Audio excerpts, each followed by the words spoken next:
Good morning and welcome on Joy News Desk. My name is Benjamin Akakpo. Coming up, Ghana's COVID-19 active case count stands at 3,165, with 321 new cases and 1,269 deaths. There's more from the Ghana Medical Association, which is warning of possible increases during the Yuletide and urges strict adherence to all preventive protocols. Meanwhile, Greater Accra Regional Minister also charges MMDCs to ensure the enforcement of strict adherence to all protocols as the region records a lot more cases in the last couple of days. We'll bring you details of that as well. And Christmas is just one day away, and as Ghana gets lighted up for the Yuletide, we'll tell you about the Christmas trees in town made from plastic bottles.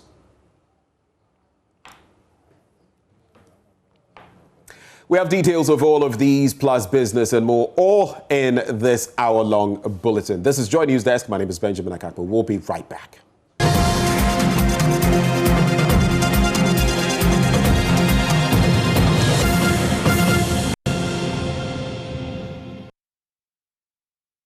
Thanks for staying. Let's start with our very first story. And Ghana's COVID-19 case count is ticking up again.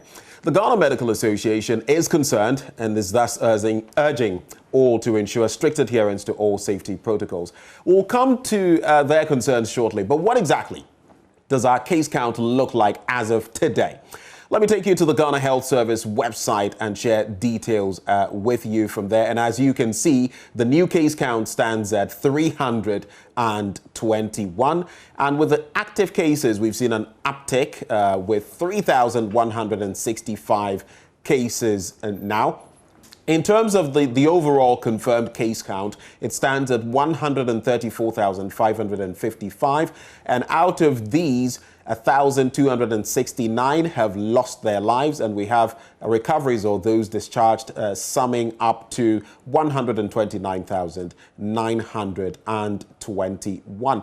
As you can see in the bottom left corner as well, at least what is visible, you would see that the Greater Accra region is in quite a lead there with over 72,000 cases, and that indeed is a cause for worry.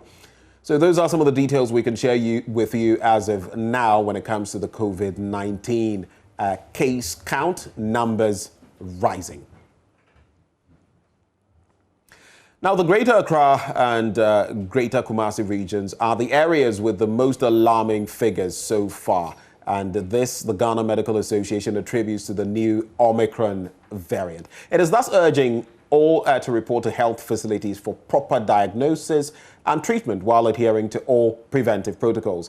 Let's get details of that statement from the Ghana Medical Association issued last night on the back of these developments. And that's the statement right there in your shot. And it reads, press statement, COVID-19 and Christmas or New Year festivities.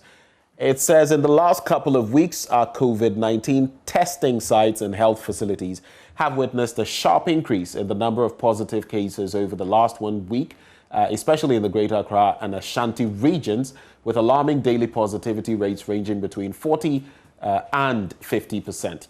This escalation in cases is likely driven by the Omicron variant of the SARS-CoV-2 virus, which is highly proving to be more transmissible than the hitherto dreaded Delta variant, which dominated our third wave of COVID-19.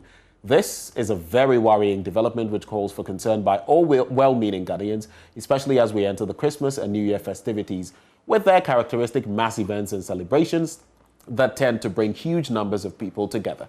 Ghanaians are therefore entreated to visit health facilities to get tested if they have any headaches, extreme fatigue, fever, and other flu-like symptoms, and as much as possible, desist from self-medication, especially for unproven malaria. It ends, it is of utmost importance that as we enter the Christmas or New Year period, we take these facts into consideration to avert a fourth wave. One, the COVID-19 pandemic still poses an existential challenge to the health of all persons living in the country. And two, the escalating cases or escalation of cases of the disease, if not checked, has the potential of further weakening our already fragile health system. There are a number of points. So the third one, the non-adherence to the preventive measures, especially during this festive season, has the potential to further escalate the spread of the disease and its attendant consequences for individuals, families, and the country as a whole.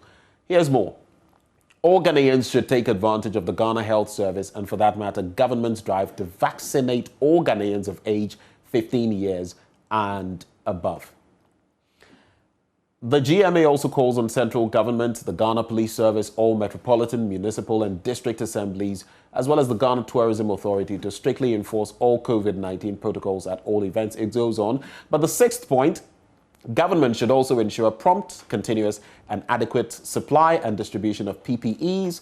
Then the GMA is calling for an urgent scale-up of COVID-19 testing and contact tracing for all positive cases, as well as strict isolation and management of all infected persons to help break the chain of transmission. The last 2 points there. The Ministry of Health, or Ghana Health Service, and the National Commission for Civic Education should relaunch and intensify COVID-19 education. The GMA also urges all media houses to continue their good work on COVID-19 public education till the virus is defeated. The very final point now. The GMA entreats all Ghanaians to take their personal safety into their hands by adhering strictly to all the COVID-19 safety protocols. We celebrate the birth of Christ and the new year. And it's signed by Dr. Frank Serebour, President, and Dr. Titus Bayuo, who is General Secretary. So that is the statement there, and the catchphrase is that all of us should basically try to get vaccinated and stay cautious during the season. Let's now bring you excerpts from PM Express, where a number of the guests have been giving us more on that situation. We start off with Dr. Frank Serebour, who says even doctors are getting infected with the new variant. The reason, you cannot let your guard down. We are having a lot of cases in the hospitals at the moment. We have some of our doctors who are testing positive. A lot of the nurses are testing positive. Indeed, there are some wards in some hospitals that are basically now being run by other people from other wards, meaning that all the people in those wards have tested positive and they are supposed to go home. As I speak to you, I am in a very small facility, but I can tell you that 3 of my doctors, we are only 7 doctors, 3 of us have already tested positive. And it's not like they are just asymptomatic, they are symptomatic, and so I have to let them go home. Are you yourself, does it include you? Unfortunately, I have not tested because I have not had any symptoms, but they have symptoms as of yesterday. Okay. And so we did a test, and as of now, 3 of them are supposed to go home, and they are home, meaning that out of the 7, we have only 4 doctors available to do the work of the 7 people for probably the next 1 week or 2 weeks. And until recently, even our COVID center had been was virtually empty. We are beginning to see cases. So the situation in the hospital is not that good. Our colleagues in the testing sites are reporting that now when samples come in, you can predict that about 60 to 80% of the samples will test positive. And so clearly, the situation is not. Well, he has also been calling for the arrest and prosecution of persons who flout the protocols. I'm happy that Ghana Health Service has gotten involved to ensure that at least they are meeting event organizers and they are able to be part of their programs and make sure that they're able to regulate and restrict. But just like Kwame said, we can add another layer to it, and that is to do with the antigen testing and, of course, be able to let people prove that indeed they have had their vaccines. After all, that is what Ghana Health Service is advocating for, that for events of such nature, before you go in, you should prove that you are vaccinated.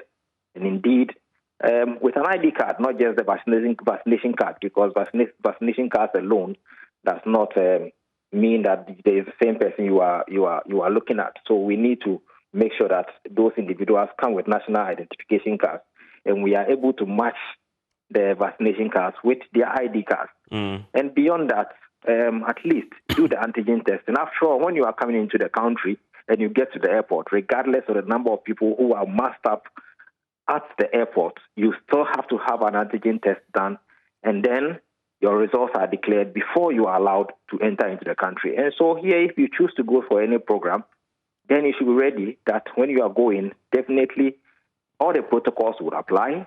You have an antigen test done, and you have to prove that you are vaccinated.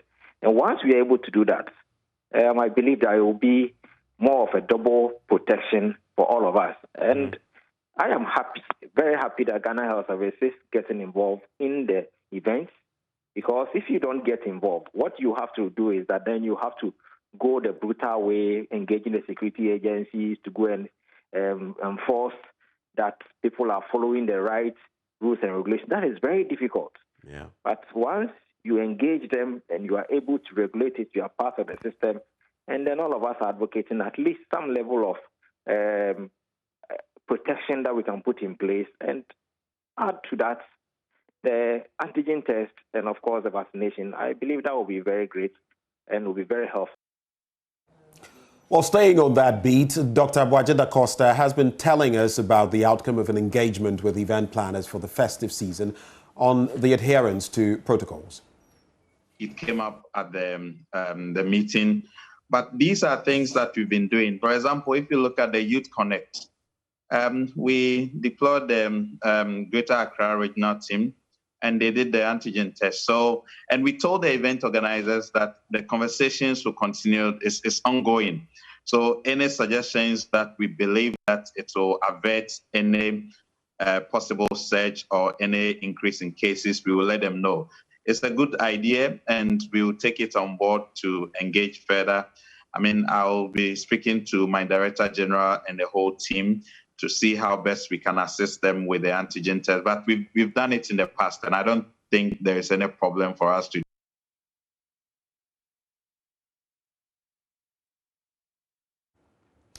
Meanwhile, the Greater Accra Regional Minister, Henry Quartey, has directed heads of the various MMDCEs in the region to intensify the strict adherence to COVID-19 safety protocol measures as a means of reducing the spread of the virus during this festive season. Speaking at the last council meeting for the year, the minister also assured that the Let's Make Accra Great or Let's Make Accra Work Agenda project will bounce back next year with full force. Here was Joy News' Mausi Numon's report read to you.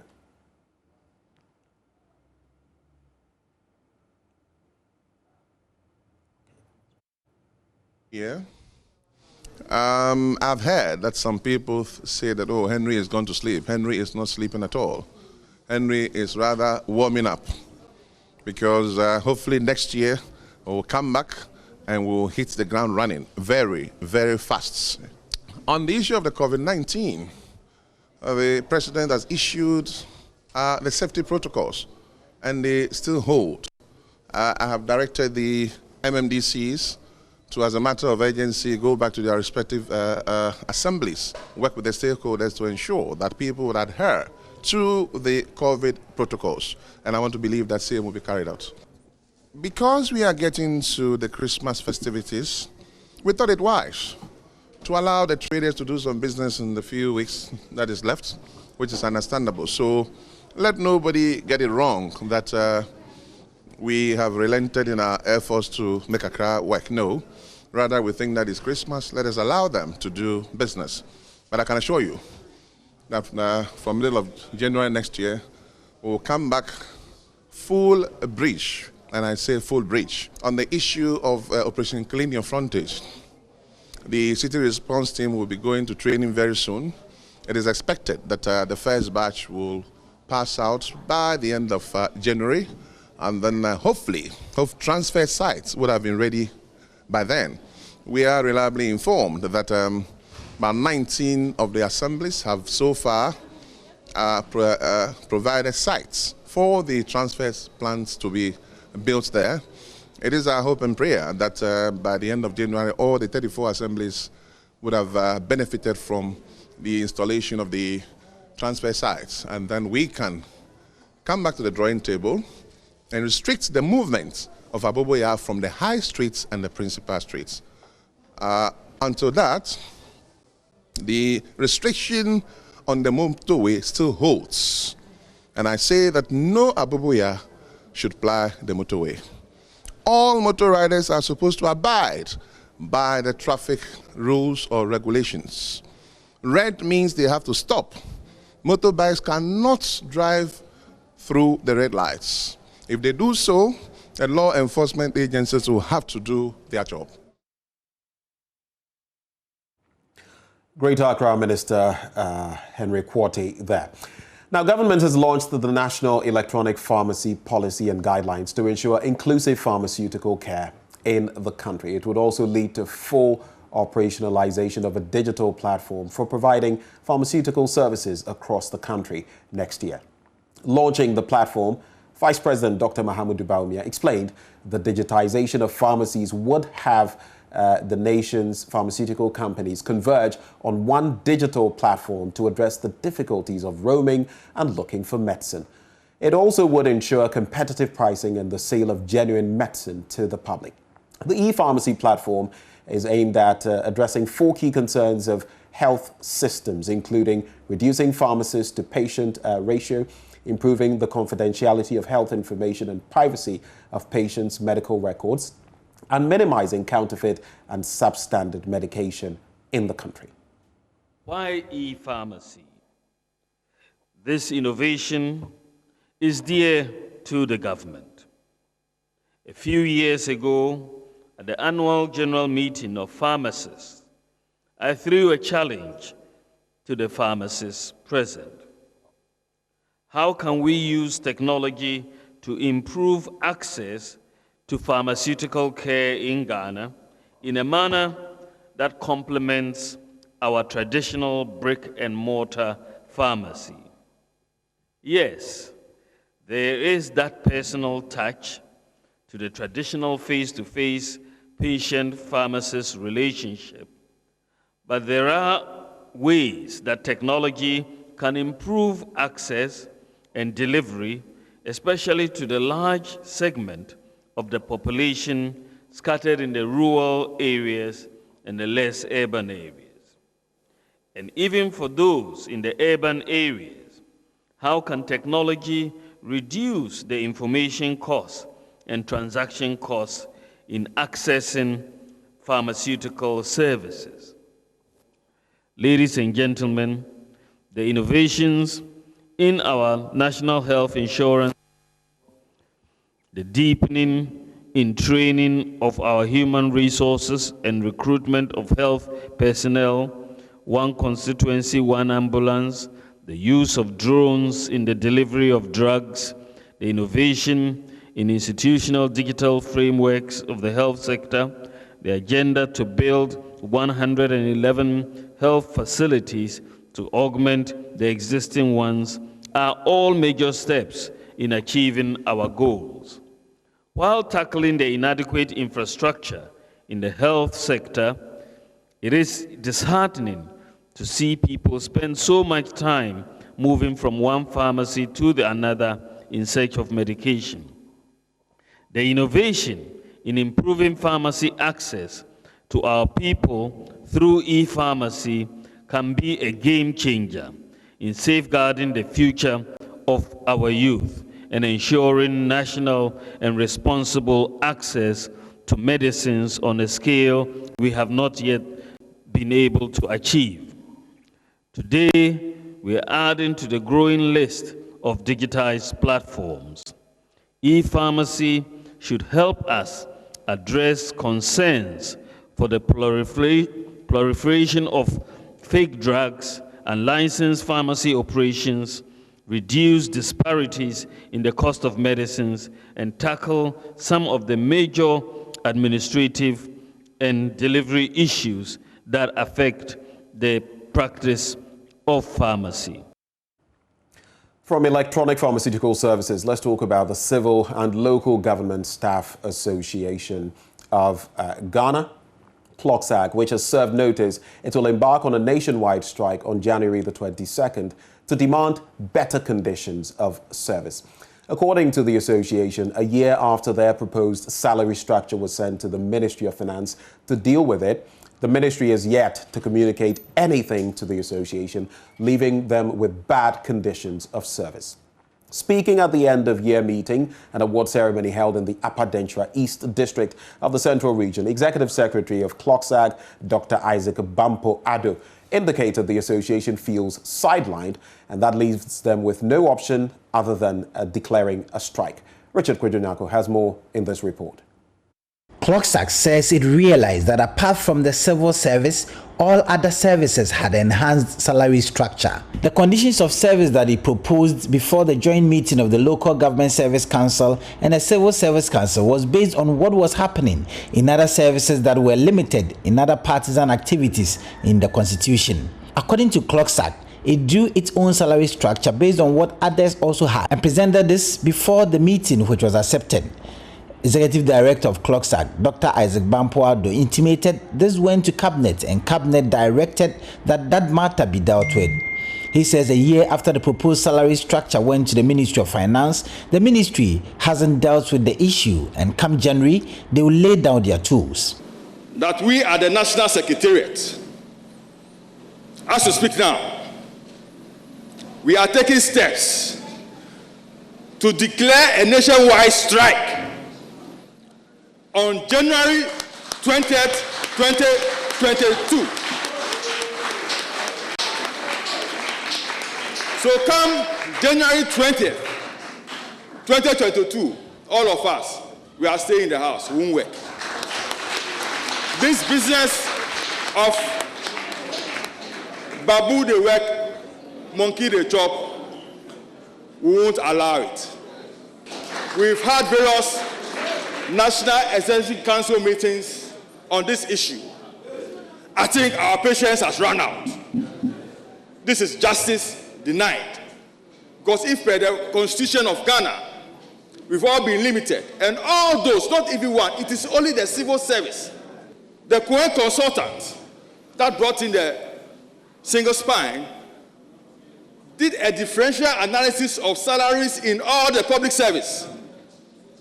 It will interest you to know that the civil service was last. We were last. Should this continue? Should this continue? And let me tell you, better conditions of service are not won on a silver platter. If you don't fight, you won't get it. And this is a time for us to fight. Regional Secretary of CLOGSAG, Alhaji Nuhu, called on all members to stay alert and be on guard to lay down their tools if government fails to fulfill their terms and conditions by January. The way forward is what we are doing now. We will continue to sensitize our members to get ready and prepared that if government fails to approve our condition of service, we have no option than to go for our last tool, and that is lay down our services. Municipal Chief Executive for Upper Denkyira East, Ebenezer Forsenapia, applauded the workers of CLOGSAG for contributing immensely towards the upliftment of his municipality in terms of development. He congratulated all the awardees and charged them to continue their hard work. Reporting for Joy News, Richard Kwejonyako, Cape Coast. Now, barring any hitches, the Rawlings Park will be devoid of human traffic, particularly on the streets, as the Accra Metropolitan Assembly is set to relocate the hawkers there. Over the years, successive governments have tried to rid the pavements of the hawkers who sell by the roadside, but to no avail. But the AMA says it is bent on relocating the hawkers by January next year to a new market it is constructing. There is more in this report. The Rawlings Park is a popular trading hub which attracts traders from across the country and beyond. In the past, successive governments have attempted through brute force to evict them from the pavements with little success. The hawkers say they prefer to sell by the roadside because it attracts customers to purchase their goods. For them, the AMA's decision to move them into the market wouldn't do them any good. Many people buy from us on the streets. Customers buy from hawkers on the streets because it is convenient. The market should have been buzzing with activities, but this market is quiet.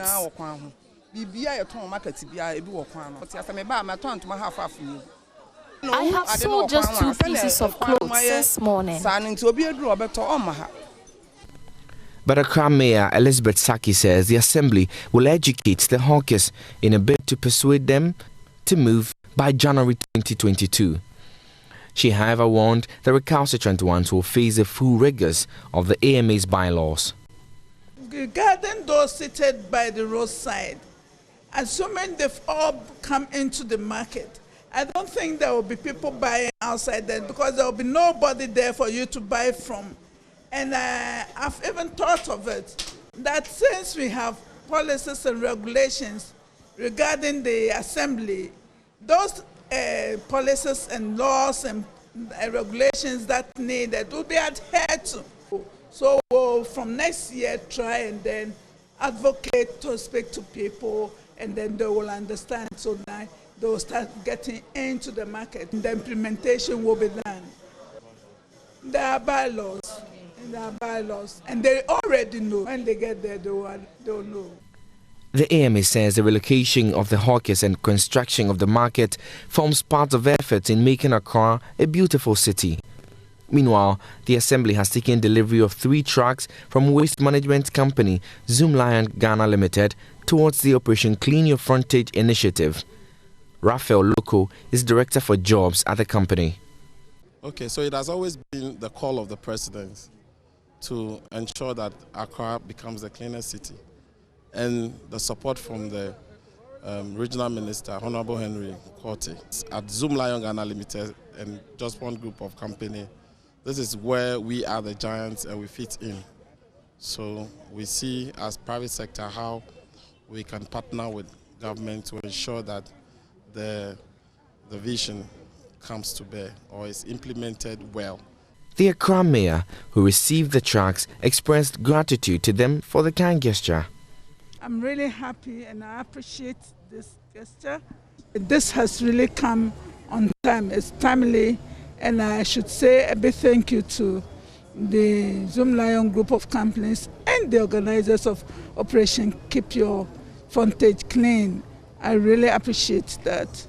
Operation Clean Your Frontage was initiated by the Greater Accra Regional Minister Henry Quartey in a bid to make the national capital one of the cleanest cities in Africa. Sarah Menson's report for Joy News.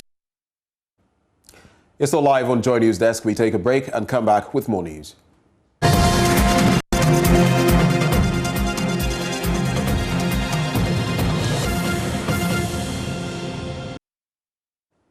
Welcome back. Now, electronic toys form the bulk of Christmas items. Unfortunately, that presents a challenge for traders who mostly have little education or knowledge on electronics when the items start malfunctioning. On Tech Thursday, Love FM's Kwesi Deborah looks at how light and sound affects the sales of Christmas toys and how these traders are coping with their maintenance.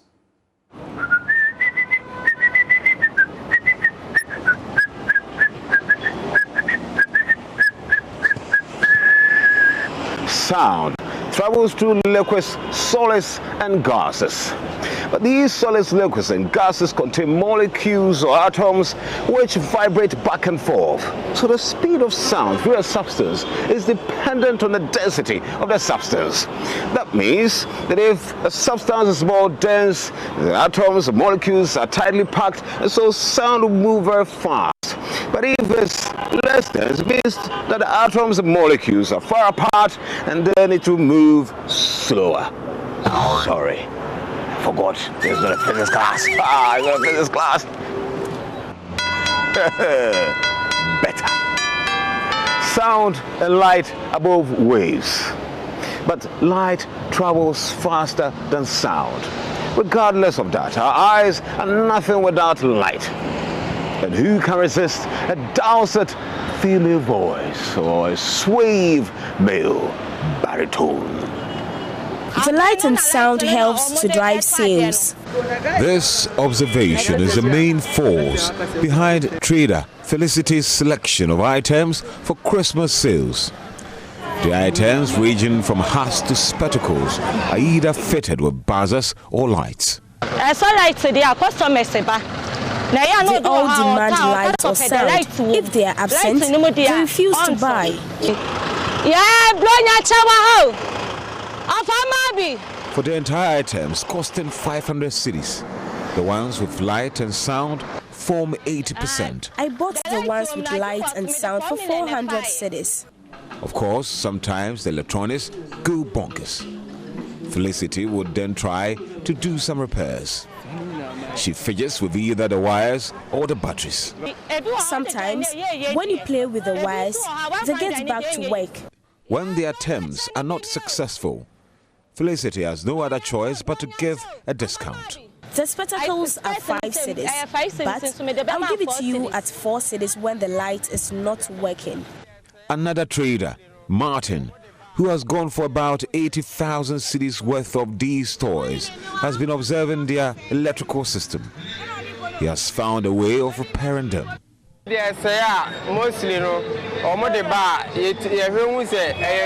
Mostly, we observe they've been joined together with super glue, and so when they get spoiled, we use super glue to mend them.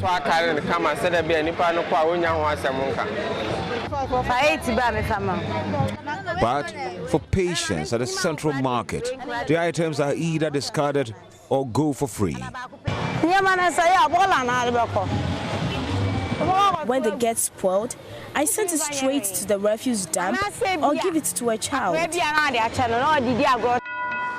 An advice for people who want to cash in on a Christmas frenzy. Please don't forget the sound and light. Because if you forget the sound and lights, you're necessarily bound to fight for your diet. Enjoy this Joy News Sounds and Light. My name is Kwesi Deborah for Joy News. Kwesi Deborah there, of course, for Joy News. Now, as Ghana gets lit up for the Yuletide, we will tell you about the Christmas trees in town made from plastic bottles.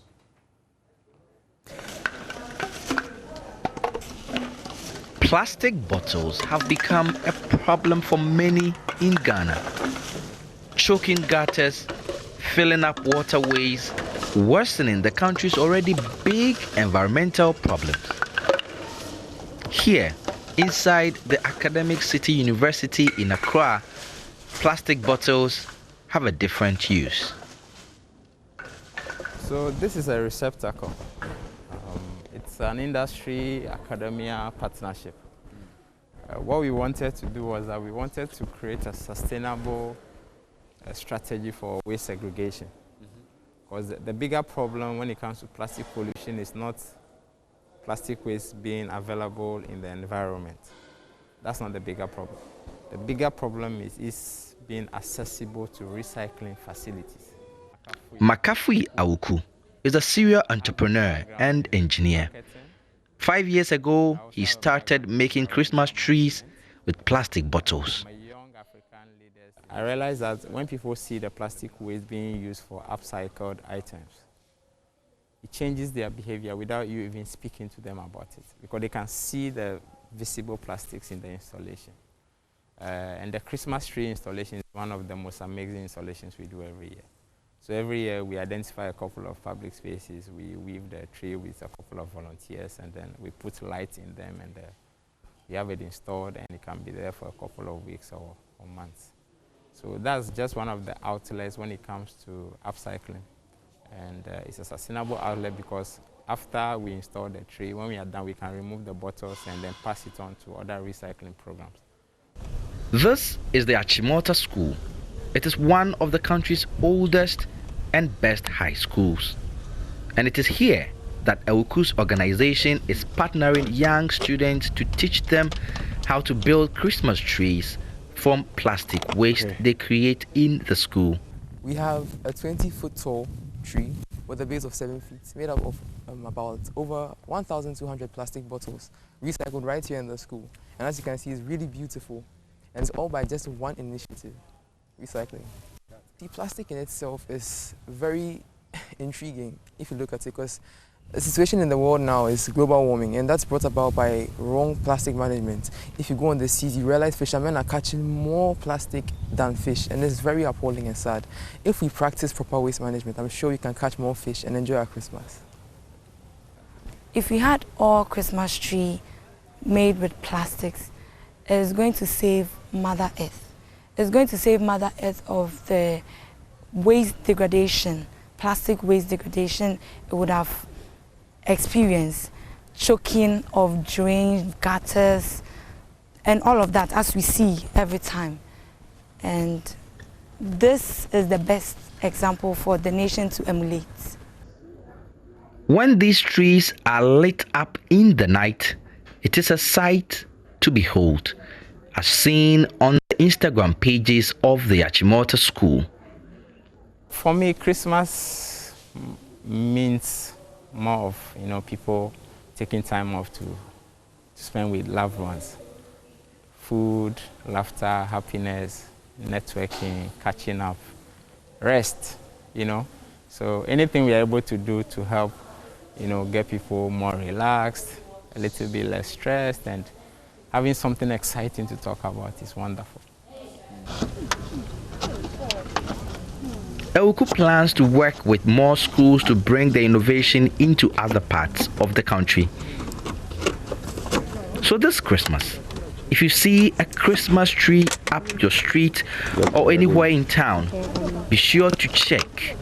You may just be looking at a Christmas tree made from the bottle you dropped somewhere.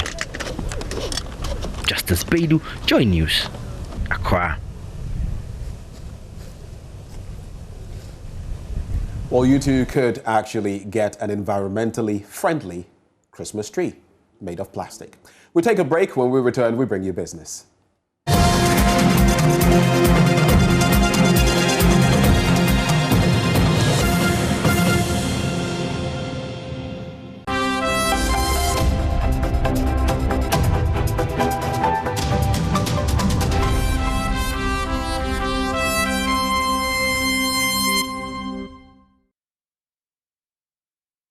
Hi, good morning. Welcome to Business. My name is Darryl Kwao. The International Labour Organization is supporting the country to unveil an updated labour market skills information system and anticipated action plan. The document, which is expected early next year, will help government formulate policies to bridge the education and skills gap that has been part of the rising unemployment rate in the country. Here's more. The high rate of unemployment in the country is partly attributed to the skills gap between academia and industry due to the lack of vocational or technical capacity of fresh graduates. The situation has compelled the International Labour Organization and the Ministry of Employment and Labour Relations through its Skills Initiative for Africa program to conduct a labour market survey to help deal with the situation. Consultant for the project, Dr. Alexander Prekum, believes the outcome will be shared with stakeholders to find a lasting solution to the skills gap. It looks at the areas that we should focus. For instance, last year a study was conducted to look at our labor issues in the country, and we came out to realize that we do not have a robust labor market information system in the country. Although we have information on labor, they are all scattered. So we want to have a centralized system where the Ministry of Employment and Labour Relations could have a portal, a website that job seekers can go, employers can also go. So from that research, there were 6 recommendations that were given. The first recommendation was on enhancement of the Labour Regulation Acts that we have in the country. National Coordinator for the Skills App project at the ILO office, Frank Kwesi Adeto, hinted that the World Bank and the ILO are ready to support government agencies through this process. ILO is implementing the skills anticipation component, which seeks to build the capacity of government agencies to be able to have a very robust labor market information system in the country. So maybe when are we seeing the software or the system itself running? Thankfully, there is a program that is being supported by the World Bank, which is the Skills for Job project, which is ready to provide the hardware, talk about the computers and other instruments that we need or tools that we need to be able to set up the system across the country. What we are doing as ILO is to work with the Ministry of Employment and Labour Relations to support the data collection mechanism, because one of the key recommendations from this action plan is to make sure that we are able to collect reliable data, real-time data, that will be fed into the system. And this requires that we have all stakeholders on board. The stakeholders' validation meeting in Accra created a platform for all parties to deliberate on the project. Now, players along the food value chain will provide quality food items thanks to the addition of a new food safety certification by Angalia Food Safety Alliance. Angalia Food Safety Alliance is a third-party establishment inspection service company. Speaking to Joy Business, a consultant with the alliance, Joe Efihene, indicated that AFSA scheme is a way to ensure the prevention of illnesses and improve on the health of the country's labor force. Food safety standards are becoming a common requirement for doing business throughout the food supply chain. Being certified with one of the food safety schemes should help reduce a business's overall costs and duplication. That is why Angalia Food Safety Alliance has launched the AFSA certification scheme. Here is consultant Joe Efihene. Safe food for everyone. You can get into the economic burden of diseases, foodborne illnesses, etc. And you notice that safe food today is way better off than an unsafe food for you. And so to the average consumer, you're getting an assurance that indeed what you are purchasing or what you're buying is value for money in the first place. And secondly, it's a demonstration of you putting paramountcy on your health. Because I tell you what, nobody can manage your health better than you do. So you are responsible for your health. And there can't be a replacement for safe food. Food safety and quality management consultant Emmanuel Kwe explained that the scheme is aimed at making life of food businesses easier. According to him, the burden of businesses having to meet other requirements of a food safety scheme has already been catered for. The scheme has been designed in such a way that it makes life very easy for all food businesses to meet the requirements and to meet the expectations of consumers. Requirements of regulators, requirements of or legal requirements, and all the requirements of the regulators. Everything has been incorporated into the scheme. It is very, very cost effective, and it helps you to meet all the requirements without, it's easy. It makes it relatively easy compared to other schemes, compared to doing it yourself. AFSA certification scheme allows food safety and quality systems to be verified and validated, increasing brand protection, consumer confidence, and loyalty. Well, finally, before we wrap up on this segment, just to remind you that Joy Business Social comes your way tonight. It's our final show for the year. We are going to be taking a look at the big stories of 2021 and look into the next year. And so we'll be having Courage Botu, who is an economist with Data Bank Research, Dr. Daniel Amate Enim, who is the Executive Director of Policy Initiative for Economic Development. And we will have editor at GBC News, Maurice Ogbete, join us for that discussion. That is at 6 p.m. across our social media platforms. Don't miss out. And on that note, we draw the curtains on Joy News Desk for this morning. Check out more stories on myjoyonline.com. My name is Benjamin Akakpo. Thank you for watching.